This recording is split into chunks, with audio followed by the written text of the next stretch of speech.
Hey y'all, I'm going to show you how easy it is to use resin. This is my very first time of pouring this amazing clear cast epoxy. I got it at Michael's. It comes with the clear cast epoxy and hardener. It comes with 2 gloves, 6 stir kit sticks, one powder brush, mica powder, green, blue, pink, and white, 6 mixing cups, and an instruction packet. And when we mix this, we're going to be mixing it in a 1-to-1 ratio. And the work time is 30 to 40 minutes, so that's a long time you have to work with it.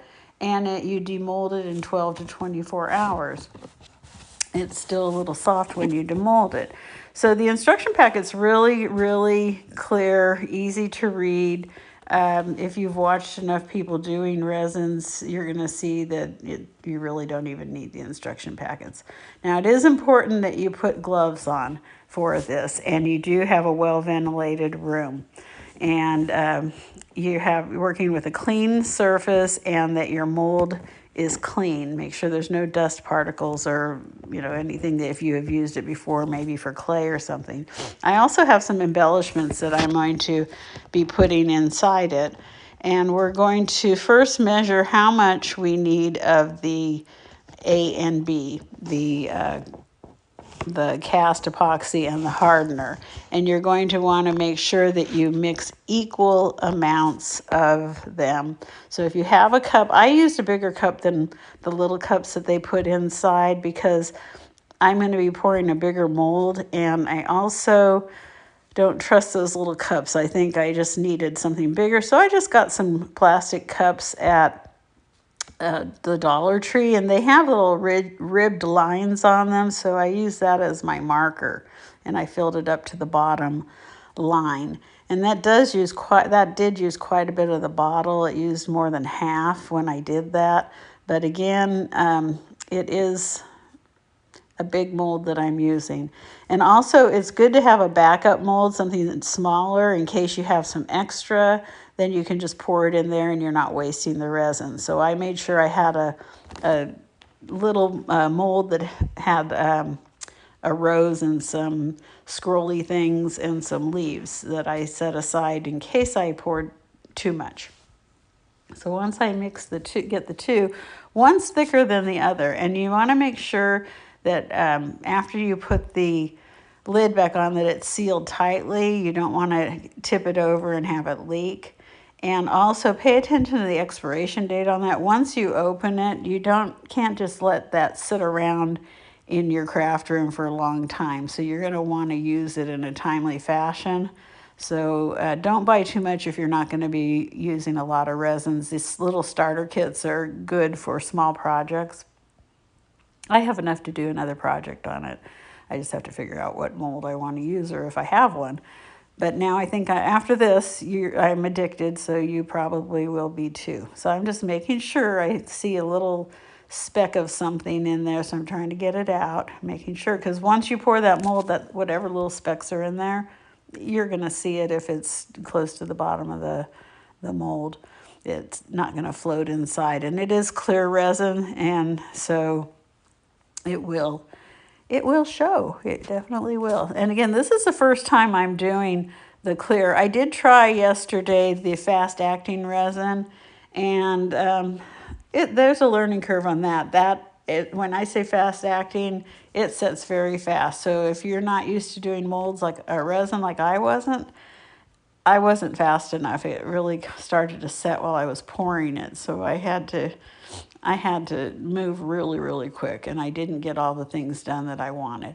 So I'm going ahead. You're supposed to pour it in one cup and then the other, but I just poured the B hardener into the A cup. I don't know why it would matter if you did it the other way, but there was plenty of room in there because I did have larger cups. Now, you need to stir this for 3 to 5 minutes. So you want to make sure that have a timer so that you're stirring it enough time. I did this for 3 minutes. And then also while I was stirring it, I decided I'm speeding it up for you, and then I'm going to just cut the video after. But I'm stirring it for 3 minutes, and then I'm going to get some glitter. I decided that I bought this hologram glitter at Hobby Lobby, and it's just like a clear crystal glitter. And so I poured a bunch in that, and you'll see that in a second, that I'll be pouring it in here. And then you want to make sure that you're minimizing your bubbles. So this is the thing. See, now I'm pouring the glitter in. This is the thing about it. When you're stirring it, you're making bubbles. Now, I know people who do a lot of resin work. They have all this fancy equipment that they use to get the bubbles out of it. Well, I'm just a crafter. I'm just going to be using it for accent pieces. So I'm trying my best, and I've learned from some people, they say that if you apply heat to it after you pour it, it'll pull the bubbles out. And it actually does work, so you'll be seeing me do that. So I got it all mixed. I did speed that up, so I did do it for 3 minutes.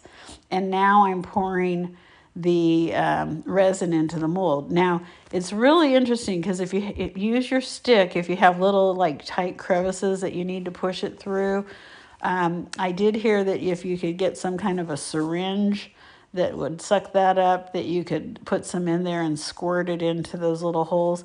But somehow when it starts to pour, it actually, you can over pour. All of a sudden it just seems to be too high. I don't know how that happens, but it does. So you got to be very cautious. And that's why this slow acting resin, the long duration resin, is good, because you have more time to work with it. You don't have to rush. If you're using the resin that the fast acting, you wouldn't have that much time. And so I think this is better for a new person to be doing, using this type of slow duration processing resin. And so now I'm just getting it. And so I have some little embellishments that I want to put in this butterfly, because I was looking at the mold and I thought how cute it would be, since it's going to be pretty much clear, to have some little beads inside it. So I picked some out that would fit really nicely in the butterfly, which you'll see at the end of the video when I take it out. And so I'm just using that stick to get it in, because there's the antennas up at the top. And I also have this gold wire. It's like a cloth wire. And I'm going to be sticking that in the antennas. So I thought, let me tell you, it looks really good. You'll see it in a minute. And so now I'm just getting it all in there and pushing it in. And it's what I'm finding is, and I'm going to share with you the things that I learned from this, because, hindsight, now that I know how to do this, but I should have had a better idea of where the little embellishments were going to go. Once I poured the mold, the resin, it's a little milky, so I can't see the details. I knew where 2 of them were going to go, and I kind of could feel around for where the other ones were going to go, but it was a little frustrating. It ended up working out, but it could have not, and then it could have ruined the whole thing for me. So really know, if you're going to put any little jewels or anything in it, really know where you're going to do that. Now, at the end of the stick, what I saw that I can do is I can smooth it, and so that it doesn't have any overpour, I can smooth it and pull the extra off. And I'm sorry you can't see, I left that cup there and I don't. But what I'm doing is placing those little strings in where the antennas are. And so it's a little wire, and I'm just rolling it in there, and I'll push it in with the stick. I'm so sorry you can't see that. I didn't realize that when I was videoing. But that's all I'm doing, is I'm placing them in the antenna. And just think of it, it's what an antenna looks like, and the wires going in there. And so I am, again, this is my very first time, so I'm really excited of the process of it. Again, you want to have a well-ventilated room. What I learned from this, I have a glass mat, and if you have a silicone mat, it would be better to pour it on that. It's easier to clean up because it hardens on the silicone mat and you can peel it off. Or if I would have put it on a paper towel or something so that it wouldn't get on my mat. It does clean off the mat. I used some goo gone and got it off before it set. if it sets on the mat, you're going to have to use a blade or something to get it off. So you really want to get any excess that you might pour off before it sets. So again, put it on a silicone mat or a paper towel or something that's not going to let it get, too messy on your glass mat. But it isn't impossible to get off.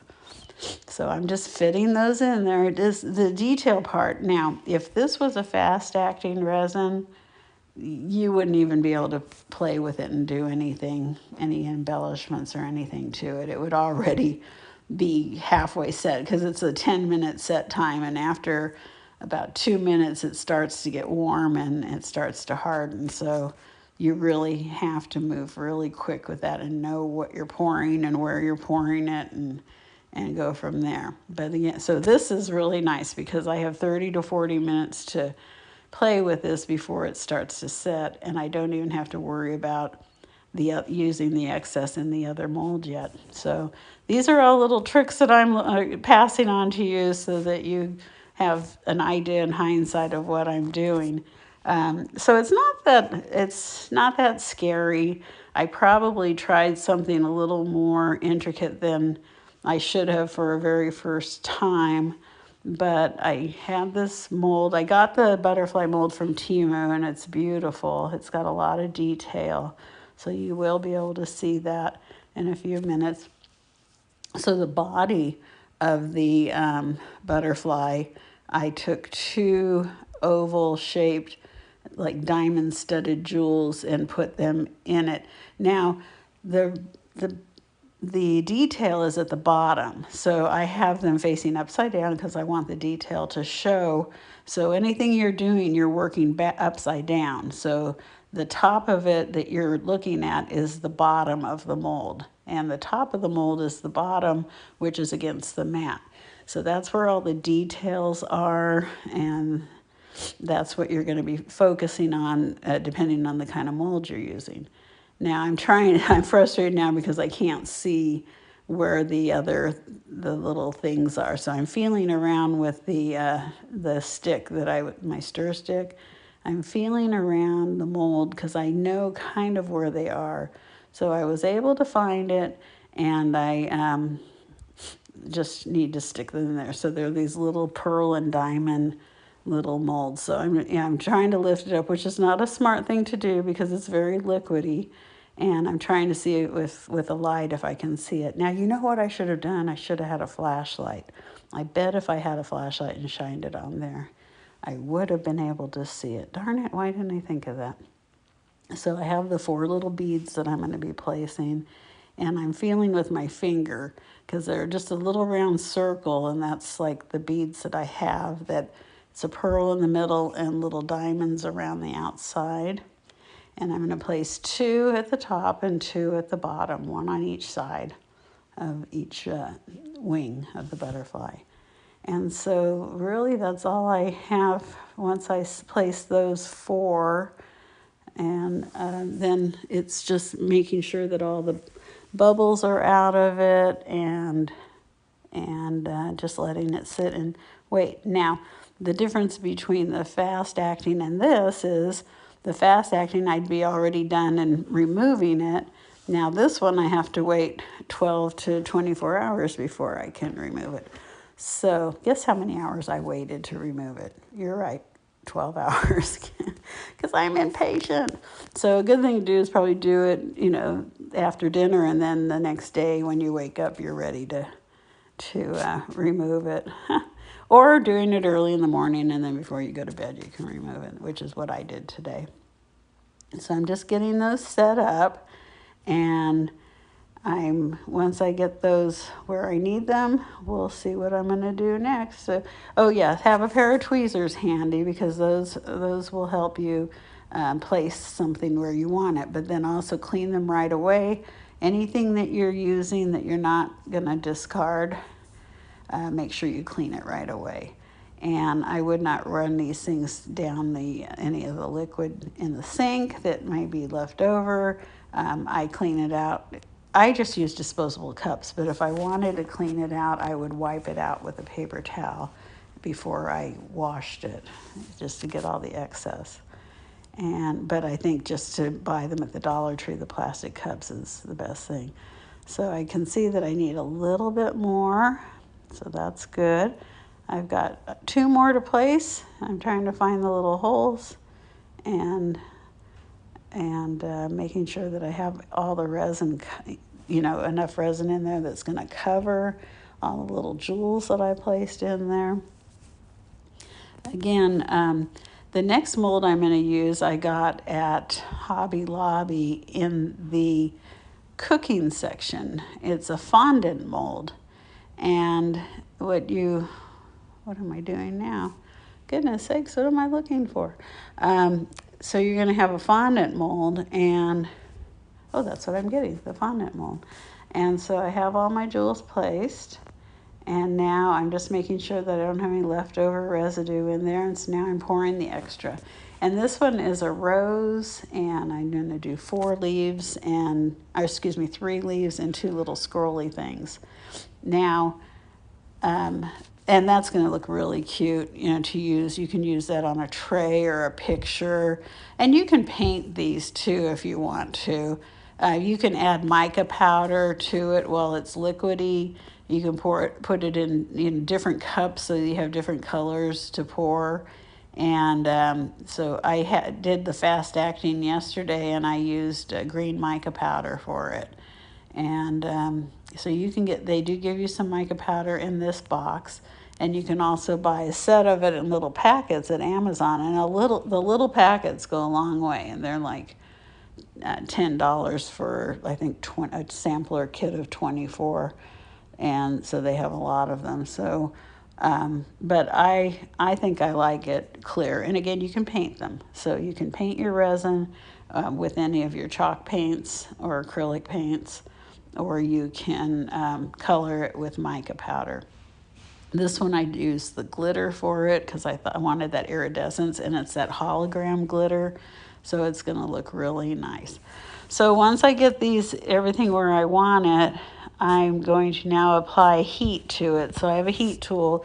You don't want to get it too close because you don't want it to bubble. That is a hot heat tool. If you're using a hair dryer, it would be a little less heat, so it would probably be a little easier to use. But I'm making sure, and they say if you apply heat to it, then that's going to make the bubbles rise. So that's what I'm doing.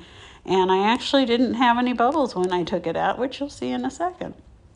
And so once I get all those the heat the way I want it, then I'm going to be able to show you how the finished product.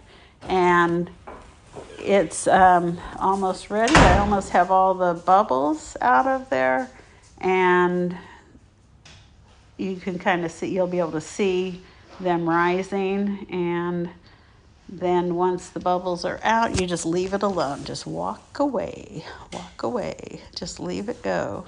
So here we are, we're almost set. And now I'm going to show you the final picture in just a second. Get ready for it. It's coming. We're going to see the final picture of my product.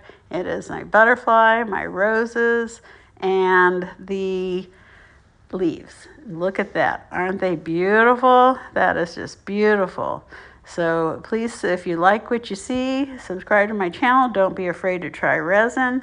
It's an amazing product, and enjoy.